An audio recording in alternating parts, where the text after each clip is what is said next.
நண்பர்களே, இப்போ சில அறிகுறிகள் கிடைச்சிருக்கு. அதாவது வந்து பார்த்தீங்கன்னா, பிராக் லெஸ்னரோட ஆப்போனன்ட் யாரா இருக்கலாம்?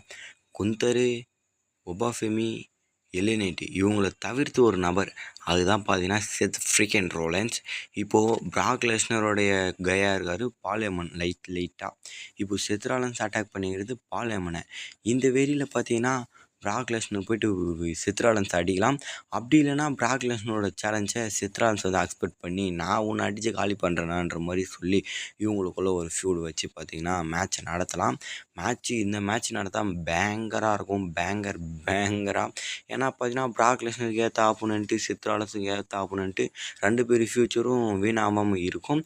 ஏன்னா இப்போ அதை விட்டுட்டு செத் ராலன்ஸுக்கு ஒரு மொக்க opponent Logan Paul, Brock Lesnar மொக்க ஆப்போனன்ட் இல்லை, என்ன சொல்கிறது இந்த சமயத்தில் வேணாம். அது மாதிரி பிராக் லெஸ்னர் ஒரு ஆப்போனன்ட் ஒபாஃபெமி இப்போ வந்தவர் NXTலேருந்து அவரு, இந்த மாதிரி குந்தர் ரிட்டையர் பண்ணதுக்கு, இந்த மாதிரி இல்லாமல் 2 பேருமே பார்த்தீங்கன்னா பழைய ரெக்கார்ட்ஸ் பண்ணவங்க.